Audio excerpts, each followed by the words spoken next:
അപ്പം ഏകദേശം സവോള നമുക്ക് നന്നായി ചുവന്ന് വന്നിട്ടുണ്ട്. നിങ്ങൾക്കിത് കാണാൻ പറ്റുന്നത് ഏകദേശം അത് നല്ലപോലെ വതങ്ങി. അതിന് ശേഷം നമുക്ക് തക്കാളി എടുത്തിടാം. ഇത് ഞാൻ തന്നെ കഴിക്കുന്നത് കൊണ്ട് ഇത് ഞാൻ ഒറ്റയ്ക്ക് തന്നെ കഴിക്കുന്നത് കൊണ്ട് ഇതൊരു പുതിയ ടെസ്റ്റിംഗ് ആയതുകൊണ്ട് മാത്രം കേട്ടോ കൈ കൊണ്ട് വാരിയിടുന്നത്. നിങ്ങളാരും ഇത് ചെയ്യുമ്പോൾ കൈ കൊണ്ടല്ല, നമ്മൾ എന്തെങ്കിലും സ്പൂണ് കൊണ്ടോ അല്ലെങ്കിൽ ഗ്ലൗസ് ഇട്ടിട്ടോ അല്ലെങ്കിൽ അങ്ങനത്തെ എന്തെങ്കിലും അതിൻ്റേതായ രീതി നമ്മൾ കൈ കൊണ്ട് ഈ വീഡിയോ ഒക്കെ ചെയ്യുമ്പോൾ ഞാൻ തന്നെ കഴിക്കുന്നത് കൊണ്ട് ഞാൻ തന്നെ കഴിച്ച് ടെസ്റ്റ് ചെയ്യാൻ വേണ്ടിയിട്ടുള്ളത് കൊണ്ട് മാത്രമാണ് ഞാൻ കൈ കൊണ്ട് ഇത് വാരിയിടുന്നത്. ഞാൻ യൂട്യൂബ് ഓംലെറ്റ് ആയിക്കൊണ്ടിരിക്കുകയാണ്. അപ്പോൾ പിന്നെ അടുത്തത് നമുക്ക് അത് കഴിഞ്ഞ് നോക്കാം. അപ്പം ഏകദേശം തക്കാളിയും റെഡി വതങ്ങി വന്നിട്ടുണ്ട്. അത് കഴിഞ്ഞ് നമ്മൾ പച്ചമുളക് ഇടാം.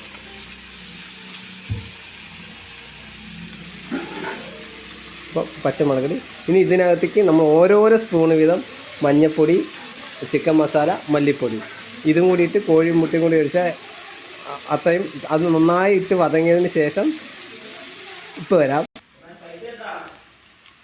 ഏകദേശം നമ്മൾ ഏകദേശമൊക്കെ റെഡി ആയിട്ടുണ്ട്. അപ്പം ഇത് തന്നെയാണ്. ഇത് ഞാൻ ഒറ്റയ്ക്ക് തന്നെ ഈ വീഡിയോ ഞാൻ ഒറ്റയ്ക്ക് തന്നെ ചെയ്യുന്നത് കൊണ്ടാണ്, നമുക്കിതിനാരും ഹെൽപ്പില്ലാത്തത് കൊണ്ടാണ് ഈ വീഡിയോ ഇടയ്ക്കിടയ്ക്ക് കട്ടായി പോകുന്നതൊക്കെ. അപ്പോൾ ബാക്കി ഇതെല്ലാം പ്ലേറ്റിലാക്കിയിട്ട് ബാക്കിയാണ്. അപ്പോൾ ഏകദേശം നമ്മൾ എന്താന്ന് തലത്ത് നോക്കി നിങ്ങൾ ടേസ്റ്റ് നോക്കി ഉപ്പുണ്ടാ നോക്കി.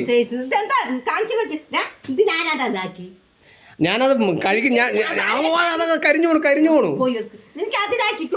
ഏതില് ഞാൻ കണ്ടില്ല. അതാണ് ഞാൻ കഷ്ണം അറിയാൻ വേണ്ടി ഉണ്ടാന്ന് ചോദിച്ചു. ഞാൻ കണ്ടില്ല. ഇതിപ്പോ എഗ് മസാല എല്ലാം കൂടി ഇപ്പൊ